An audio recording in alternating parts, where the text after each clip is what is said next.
Hello everyone. তো কয়েকদিন আগে আমি মিশো থেকে কতগুলো গ্ল্যাডিওলাসের বাল্ব এনে লাগিয়েছিলাম। তো গাছগুলো অনেকটাই বড় হয়েছিল, কিন্তু কালকের ঝড়ে গাছগুলো একদমই শুয়ে গেছে। আমার মনে হচ্ছে না এটাতে আর কোনো ফুলের স্টিক আসবে বলে। তো চলো তোমাদেরকে গাছগুলোর কন্ডিশন দেখাই। এই হচ্ছে আমার শখের গ্ল্যাডিওলাসের গাছ। খুব শখ করে আমি এই বাল্বগুলো এনে লাগিয়েছিলাম মিশো থেকে।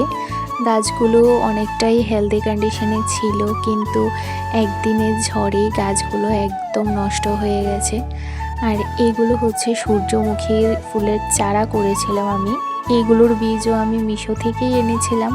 তো এগুলোর অবস্থাও দেখছি খুব একটা বেশি ভালো না। জানি না এগুলো বৃষ্টিতে সারভাইভ করতে পারবে কিনা।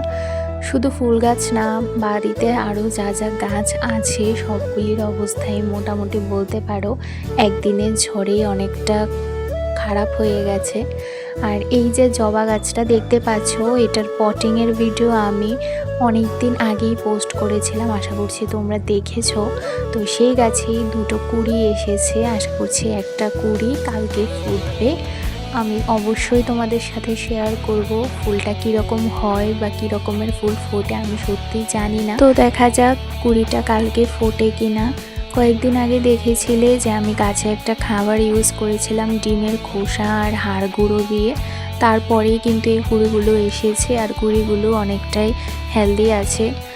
আর আমাদের বাড়িতে যে আম গাছটা আছে, কয়েকদিন আগে একটা ভিডিওতে তোমাদেরকে দেখিয়েছিলাম, গাছে প্রচুর আম ছিল, কিন্তু কালকে ঝড়ে বলতে পারো গাছের হাফ আমই পড়ে গেছে, আর মাত্র কয়েকটা আম আছে। আর এটা হচ্ছে একটা আম্রপল্লী গাছ, যেটাতে খুবই অল্প আম হয়েছে, খুব বেশি হলে 5 থেকে 6টা আম হবে। তো সেগুলো মোটামুটি ভালোই আছে, ঝড়ে পড়েনি একটাও। আমার অ্যাকচুয়ালি শীতকালটা একটু বেশি ভালো লাগে, বরাবরই আমার শীতকালটা ভালো লাগে। তার কারণ হচ্ছে বর্ষাকালে এরকম তুফান, ঝড় তুফান প্রচুর হয় আর প্রচুর ক্ষয়ক্ষতি হয়, গাছপালারও অনেক ক্ষয়ক্ষতি হয়। তো সেই জন্য আমার বর্ষাকালটা এত একটা ভালো লাগে না। গরমকাল তো একদমই ভালো লাগে না, কিন্তু শীতকাল আমার সব থেকে ফেভারেট। তো আমার মতো তোমাদের কার কার শীতকাল ফেভারেট অবশ্যই কমেন্টে জানিও।